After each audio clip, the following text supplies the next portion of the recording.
Hello. So really excited about this video actually. Today I'm going to talk about one of the best books I have ever read in my entire life, and I've read probably 1,000 books minimum. The book has been a game changer. Every now and then we're exposed to some information which is revolutionary. It changes our perception and it improves our lives dramatically.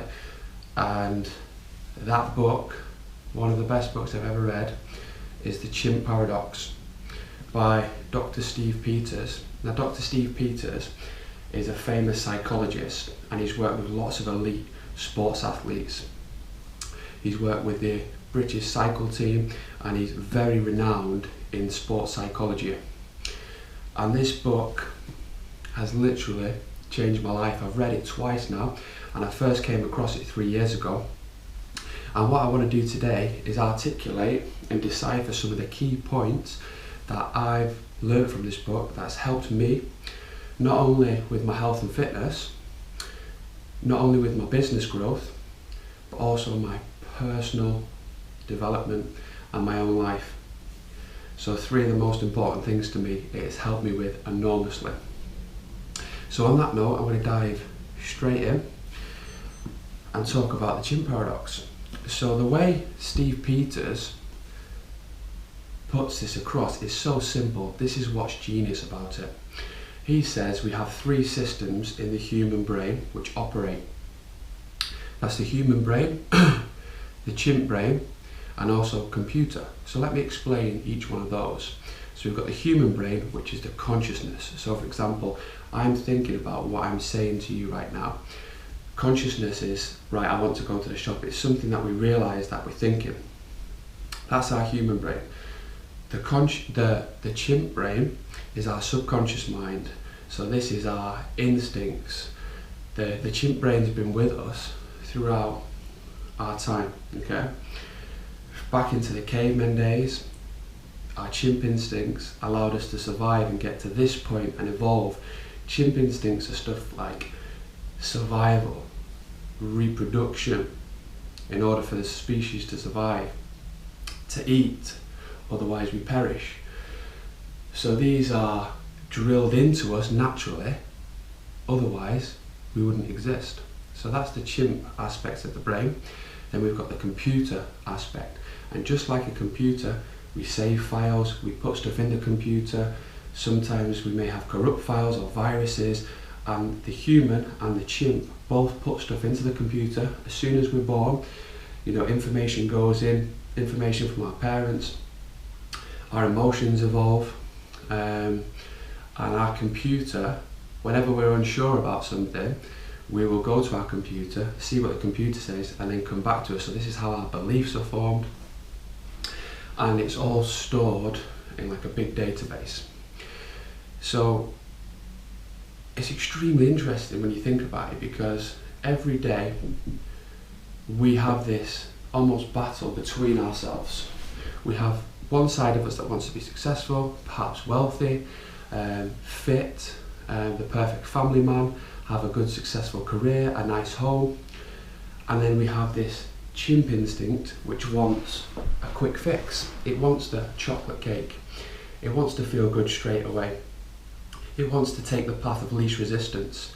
So we have this constant conflict of wanting the best for ourselves and wanting what's easy for ourselves. The conflict between the human and the chimp. Now, if you were to compare a human to a chimp, talking a physical human and a physical chimp, the chimp is so much stronger. I think a chimp is 5 times stronger than a human. So you're never going to beat a chimp in an arm wrestle.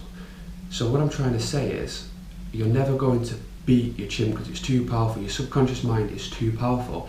However, if you understand how the chimp behaves and how it works, then you're much more likely to be able to use the chimp to your advantage, okay?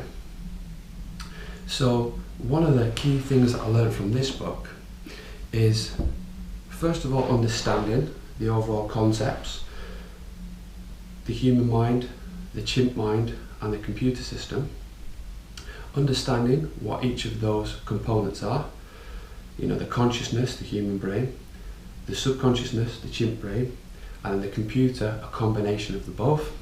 First of all, just by understanding that gave me enormous breakthroughs, because I could think back to times in my life where I've thought, right, I really want to get in shape, 12 weeks I'm going to do whatever it takes, but then 6 weeks down the line, something's gone amiss. And now I can realise that the chimp wasn't happy in me. The chimp wanted to go out and to drink and to party.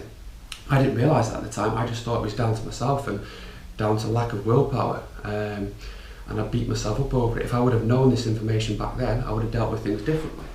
So that's one key that I've really taken home with me, and apply this in every single day life now.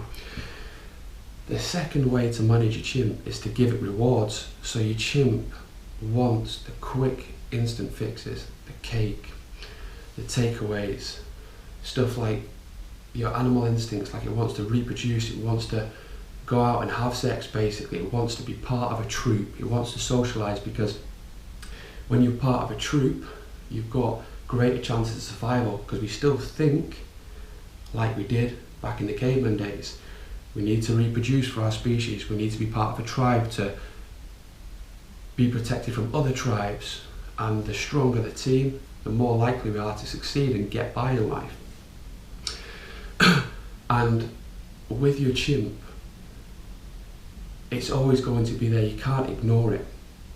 But what you can do is understand how it thinks, and therefore program your chimp. So for example, say you were going to do a fitness program, and you said, right, for 4 weeks I'm going to be super disciplined, I'm going to eat X, Y and Z, I'm going to train 3 or 4 times a week, I'm going to drink 2 litres of water, I'm going to take supplements every day, I'm going to do it for 4 weeks.